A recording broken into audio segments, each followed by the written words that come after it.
시간이 흘러도 잊지 말아야 할 가치, 그 특별한 날의 의미를 되새겨 봅니다.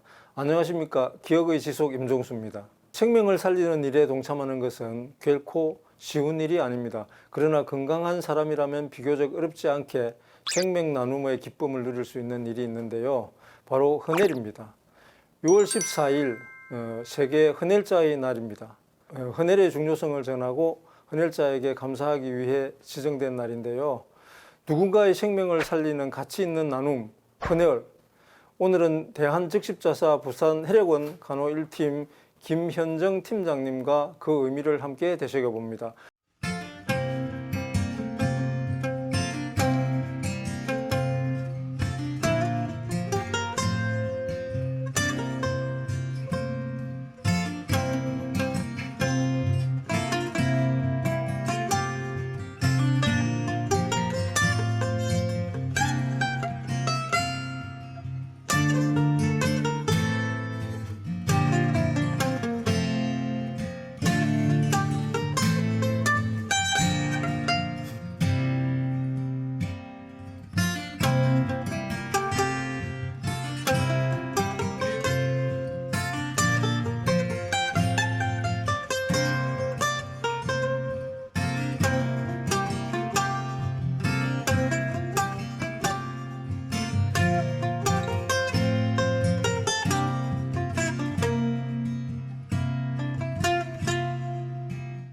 어서 오십시오, 팀장님. 안녕하세요. 반갑습니다. 팀장님, 간호사이신 것 같은데, 네, 예, 얼마나 되셨죠? 근무 경력은? 89년부터 현장에서 근무를 했었기 때문에 예. 지금 거의 25년, 35년. 35년. 35년 되셨군요. 네.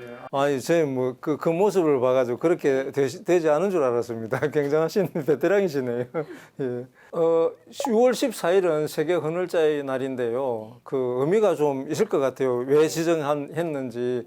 물론 헌혈이 굉장히 필요한 한데 굳이 날을 기념일을 정해서 하는 걸 보면은 헌혈의 활성화를 도모하기 위해서 만든 날인 것 같아요.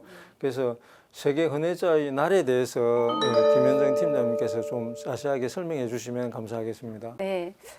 세계 헌혈자의 날은 국제 헌혈운동 관련 기관인 국제적십자사연맹과 세계보건기구 그리고 국제헌혈자조직연맹, 국제수혈학회가 지난 2004년에 제정한 세계 헌혈자 축제입니다. 이는 에비오 혈액형을 발견하여 노벨상을 수상한 카를 란트슈타이너 박사의 탄생일인 6월 14일을 기념하여 제정되었습니다. 우리나라에서는 국민들에게 헌혈의 중요성을 알리고 국가 차원에서 헌혈자 예우를 강화하기 위해 혈액관리법을 개정하였고요. 2021년부터 매년 6월 14일을 국가기념일로 지정하여 헌혈자의 날로 명명하여 운영하고 있습니다. 그렇군요. 국가에서 지정한 국가 지정 기념일이군요. 네, 맞습니다. 그렇다면 이 대한즉십자사가 헌혈과 관련된 일을 하는가 봅니다. 저도 즉십자사 회원입니다. 감사합니다. 괜히 기분이 좀 좋습니다. 헌혈과 관련된 대한즉십자의 역할이 뭘까요? 네, 대한적십자사는 그 보건복지부 산하 공공기관입니다. 이 중에서 혈액관리본부는 혈액사업의 핵심 역할을 담당하고 있습니다. 혈액사업과 관련해서 2,200여 명의 직원들이 전국의 15개 혈액원, 그리고 3개 검사센터, 1개 혈액수혈연구원과 1개 혈장분액센터에서 근무하면서 헌혈자로부터 안전한 혈액을 확보하고 그 혈액을 안정적으로 공급하기 위한 중추적인 역할을 수행하고 있습니다. 코로나19 팬데믹 이후 헌혈 인구가 크게 줄었다고 들었습니다. 저희 일례로 2021년 8월이던가요? 그때 헌혈 보릿고개라고 하는 그 시기에 저희도 이제 병원에서 간담체 외과가 활성화되어 있던지라 피가 모자라서 계획되어 있는 수술을 할 수가 없어가지고 저희가 부산 적십자 혈액원에 연락을 드려가지고 그 헌혈차가 직접 저희 병원 앞에 와가지고 전 임직원들이 함께 헌혈에 동참하고 지정 헌혈을 해가지고 그 피로 소중한 피로 저희가 수술을 했던 기억이 새삼스럽습니다. 요즘 수급 상황은 어떻습니까? 지금 2023년의 경우 부산혈액원 헌혈자가 약 20만 6천 명 정도였습니다. 그 코로나 이전인 2019년에는 21만 3천 명이 헌혈을 했었는데 아직 그 수준을 회복하지 못하고 있는 상태이고요. 그렇기 때문에 헌혈 동참이 절실한 상황입니다.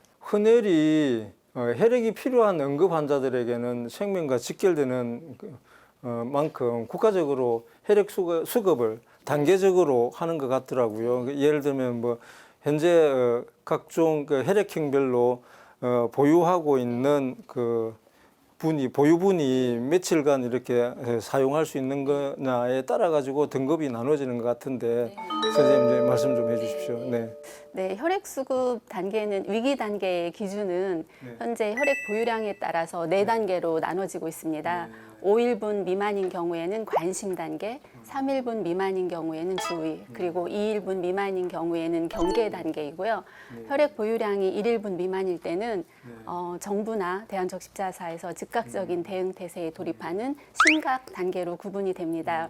하지만 지금까지 보건복지부와 그리고 대한적십자사가 혈액 수급을 위해서 정말 최선을 다했었기 때문에 심각 단계로 드립된 적은 없었습니다. 네. 경계 단계까지는 있었다, 그죠? 코로나 때에 네. 거의 경계 단계 위기가 있었는데요. 네. 그때는 정부에서 국민들에게 그 전체적으로 문자를 발송을 해서 헌혈 참여 참여해달라고. 독려 호수 문자를 발송을 했었습니다. 안전 안내 문자, 네, 그죠? 네, 네네. 네. 예. 그래서 그때 많은 분들이 참여해 주셨기 때문에 넘어갈 수 있었습니다. 네. 국가까지 나서서 해야 하는 헌혈 왜 해야 할까요? 헌혈을? 네, 헌혈은 잘 아시다시피 수혈이 필요한 환자의 생명을 구하는 유일한 수단입니다. 아직 대체할 물질이 없고 또 인공적으로도 만들 수 없는 상황입니다.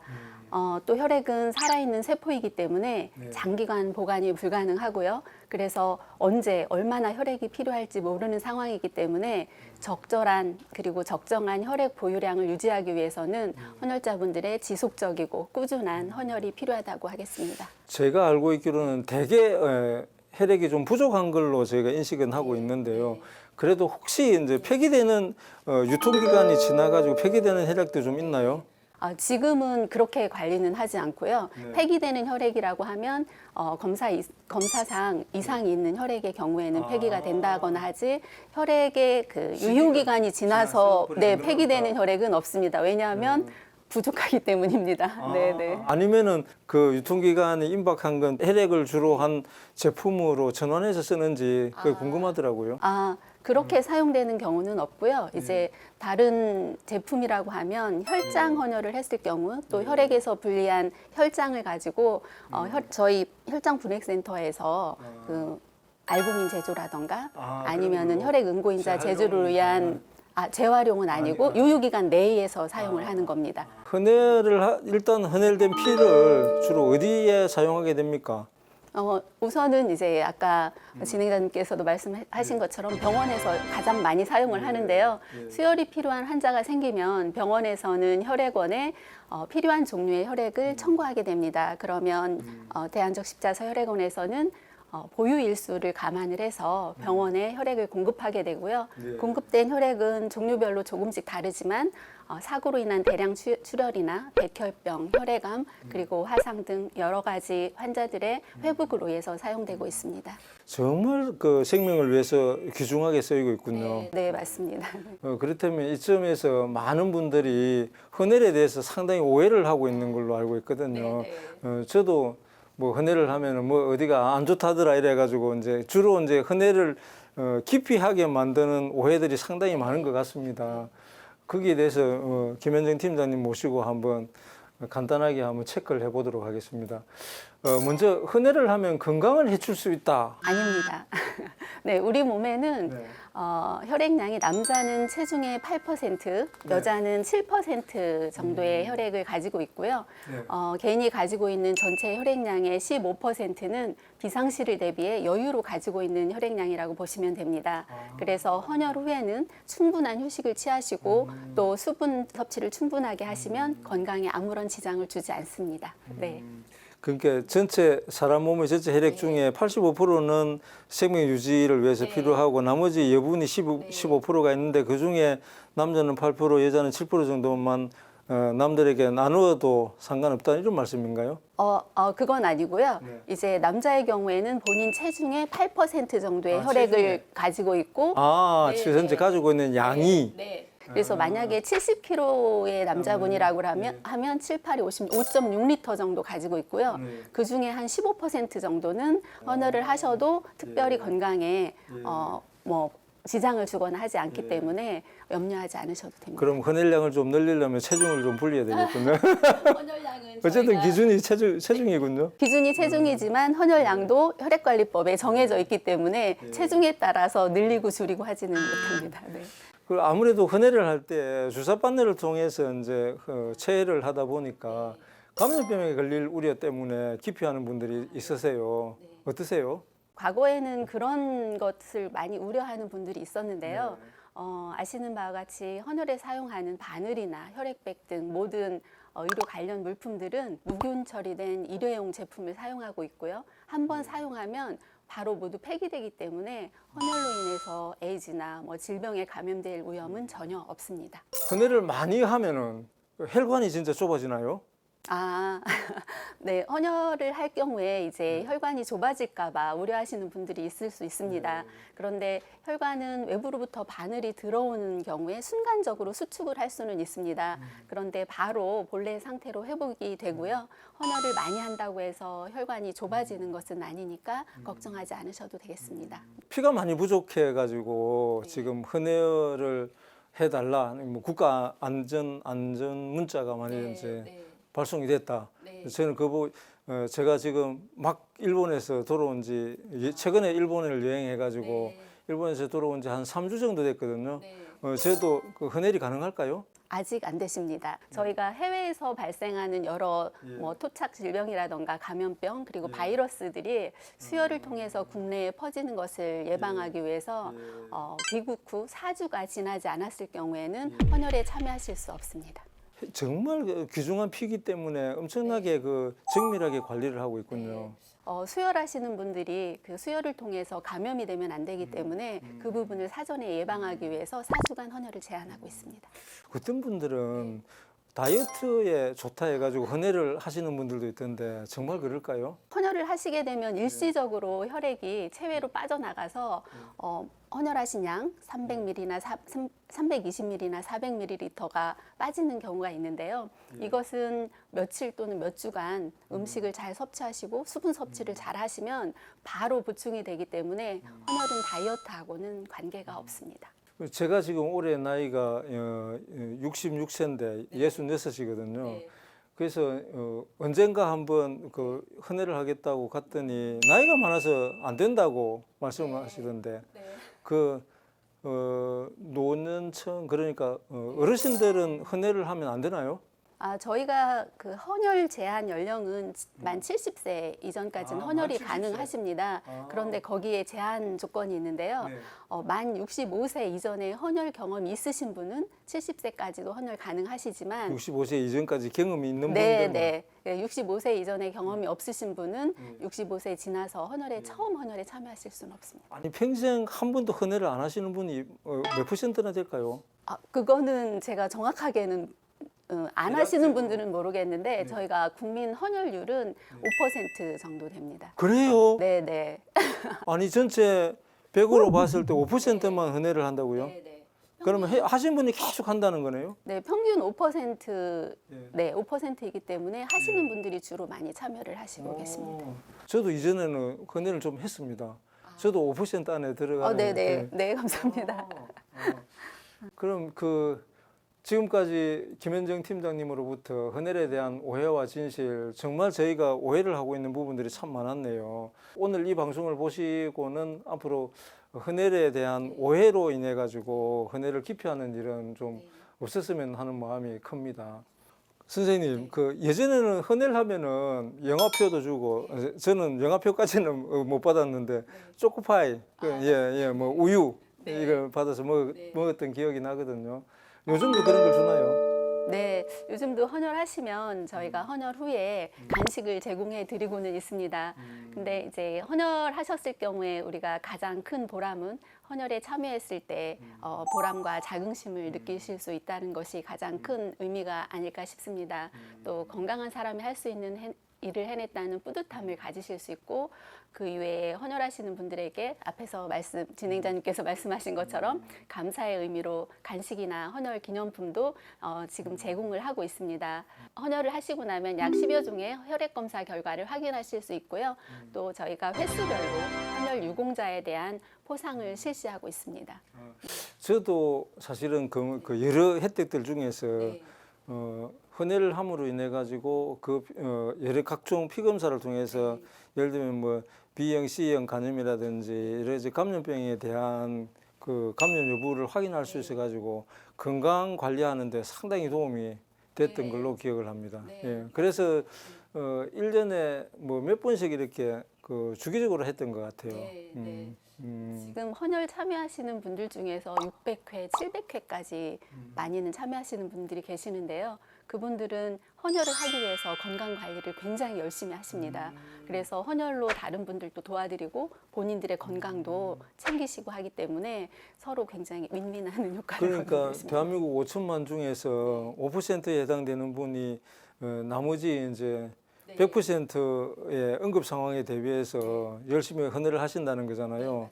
아무래도 그 외국 선진국에서는 헌혈 참여율이 저희보다 훨씬 높겠죠. 꼭 그렇지는 않고요. 네. 이제 자발적인 헌혈을 시행하는 나라들이 또 있고 네. 또 매혈을 진행하는 나라들도 있는데 이제 수혈용 혈액은 대부분 자발적인 헌혈로 진행을 하고요. 아까 말씀드렸던 혈장 분액센터에서 알부민이나 혈액 응고인자를 만드는 혈장 같은 경우에는 또 매혈을 통해서도 진행하는 나라들도 있습니다. 네. 어쨌든 간에 새롭게 헌혈을 할 수 있는 사람을 발굴하는 그런 쪽으로 이렇게 적십자사에서 무슨 뭐 사업 계획들, 이벤트 같은 것들을 마련하고 있으신지도 좀 궁금하긴 합니다. 우리나라 인구가 계속해서 줄어들고 있고 또 네. 특히 부산의 경우에도 인구가 상당히 많이 감소하고 맞습니다. 있어서 헌혈자를 확보하기가 어려운 네. 상황입니다. 네. 그래서 정부에서도 이 부분에 대해서 상당히 고민을 하고 있고 또 헌혈하시는 분들에게 혜택을 드리기 위해서 뭐 봉사 시간이라던가 군대 가산점이라던가 아니면 헌혈하시고 났을 때 헌혈 공가라던가 이런 부분들을 추진을 하고 있고요. 또 정부에서도 공공기관에 헌혈과 관련된 부분들을 상당히 많이 독려를 하면서 헌혈 참여를 유도하고 있습니다. 아, 헌혈하면은 그 휴가를 주는 것도 좀 추진을 하고 있군요. 네. 이미 이제 공무원들의 경우에는 헌혈 공가 제도가 있고요. 아, 공무원은 네, 공공기관에서도 헌혈 공가 제도를 적극적으로 활용하도록 추진합니다. 민간에까지는 아직까지 확정이 되지는 않았다, 그죠? 네, 아직은 안 돼요. 아, 상당히 매력적인 정책 같습니다, 그거는. 예. 그럼 이제 저도 병원에서 근무하다 보니까 다른 직종에 비해서 헌혈이라는 인식이 뭐 이렇게 인식에 대한 그 의식이 좀 높고요. 그래서 헌혈 참여가 좀 자연스러운데 혹시 선생님께서는 더 그러실 것 같아요. 특히 코로나 팬데믹 시기에 그 완전히 그 보릿고개 시절에 헌혈 보릿고개 시절에 혈액원 직원들이 가장 많이 동원돼서 혈액을 공급하지 않았을까 그런 생각이 들거든요. 선생님은 뭐 헌혈을 지금까지 얼마나 하셨는지 궁금합니다. 저는 이제 헌혈을 시작을 1986년도에 방송의 날 지하철역 앞에 헌혈 버스가 나와서 캠페인을 하고 있을 때 그 헌혈 차량을 보고 처음으로 헌혈을 시작을 하게 그때는 되었습니다. 이게 소속되지 않았을 때다, 네, 그죠? 네, 대학생 임상 간호사 시절, 대학생 시절에. 네, 네. 네, 혼자 처음으로 들어가는 거라 상당히 두렵고 떨리기도 했었는데 헌혈하고 나오면서는 정말 저 자신이 자랑스럽고 뿌듯했었던 기억이 있어서 아직도 그때의 기억이 생생합니다. 그런데 이제 지속적으로 저도 헌혈을 해왔었는데 개인적인 건강상의 이유로 지금은 헌혈을 하지는 못하지만 제 주변에 있는 직원들은 헌혈에 굉장히 많이 참여하고 있습니다. 아무튼 그 헌혈 과정에 주의해야 될 점들도 상당히 있겠죠. 일단 헌혈 과정을 좀 말씀을 드리면 우선 이제 헌혈을 참여하시기 전에 전자문진이라는 과정을 통해서 헌혈 기록카드를 작성하시게 되고요. 또 헌혈 기록카드를 작성하시고 헌혈 장소에 방문하시게 되면 저희 간호사가 헌혈 상담을 진행을 합니다. 네. 거기서 신분증을 확인하고 헌혈 경력을 조회하고 그리고 헌혈 전에 여러 가지 검사를 하게 되는데요. 그 검사는 몸무게, 혈압, 맥박, 그리고 체온, 혈액형 검사나 빈혈 검사, 또 혈수판소 측정 등을 통해서 헌혈에 적합한지를 확인하게 됩니다. 그래서 그날 헌혈이 적합하다라고 판정을 받게 되면 전혈이나 혈장, 혈수판 등에 참여하시게 되고 헌혈이 끝나면 헌혈 장소에서 15분 이상 휴식을 취하시게 되고요. 컨디션에 이상이 없는 것이 확인이 되면 헌혈증을 수령하셔서 귀가하시게 됩니다. 헌혈 당일에 저희가 주로 안내해드리는 유의사항으로는 헌혈한 부위에 반창고를 부착해드리는데 최소 4시간 이상은 유지하시도록 권고해드리고 있고요. 헌혈 당일에 헌혈한 팔로 무거운 물건을 들거나 힘을 주는 심한 운동은 삼가하시도록 안내드리고 있습니다. 그리고 헌혈 당일에 음주, 그리고 헌혈 후 1시간 이내에 담배를 피우시는 것은 삼가하시도록 권고하고 헌혈 당일에는 가벼운 샤워는 가능하지만 사우나나 찜질방, 목욕동은 저희가 제한을 하고 있습니다. 혹시 이제 그 헌혈하러 기쁜 마음으로 갔다가 당신은 헌혈하기는 부적합하다. 이런 말씀을 듣고 돌아서면은 오히려 마음이 무거울 것 같은데 그런 분들을 위해서 특별히 또 우리 직원들 혈액원에 계시는 직원분들이 격려해 드리는 말씀이 있으신지 궁금해요. 네, 이제 그날 헌혈 부적격이 되셔서 헌혈을 못 하시는 사유는 상당히 다양합니다. 때로는 빈혈 검사에서 통과가 안 되시는 경우도 있고 잠을 충분히 못 주무신 경우도 있고 그리고 기타 다른 뭐 해외 여행이라던가 여러 가지 상황들이 있을 수 있기 때문에 그때마다 그분들에게 가장 적합한 설명을 드려서 다음 기회에 헌혈에 참여하실 수 있도록 격려해드리고 있습니다. 아유, 말씀 감사합니다. 마지막으로 세계 헌혈자의 날을 맞아 헌혈자 분들과 오늘 방송을 보면서 헌혈에 동참하고자 하실 분들이 꽤 있으실 것 같은데요. 그분들을 위해서 팀장님으로서 한번 말씀을 부탁드리겠습니다. 예. 먼저 헌혈에 참여해 주시는 부산 지역 헌혈자분들께 진심으로 감사드립니다. 여러분의 헌혈은 우리 이웃에게 건강을 선물할 뿐만 아니라 희망도 함께 선물하는 매우 의미 있는 일이라고 생각합니다. 부산 시민 여러분들 모두 헌혈을 통한 생명 나눔에 깊은 관심과 참여를 부탁드리겠습니다. 감사합니다. 오늘 세계 헌혈자의 날을 맞아 부산 혈액원 간호 1팀장이신 김현정 팀장님을 모시고 헌혈의 중요성, 생명 나눔의 의미를 되짚어 봤는데요. 하루가 다르게 발전하는 현대 의학 기술에서도 혈액은 여전히 인공적으로 만들 수 없는 대체 불가한 자원이라고 합니다. 혈액이 필요한 위급한 사람에게는 오직 헌혈만이 생명을 살리는 유일한 방법인 것이죠. 헌혈을 한다는 것은 단순히 자신의 피를 남에게 기증하는 데 그치는 게 아니라 생명의 나눔, 사랑의 실천이라는 생각이 드네요. 헌혈은 지속적으로 기억해야 할 가장 소중한 가치가 아닐까 하는 생각을 하게 해봅니다. 기억의 지속, 오늘도 시청해 주셔서 감사합니다.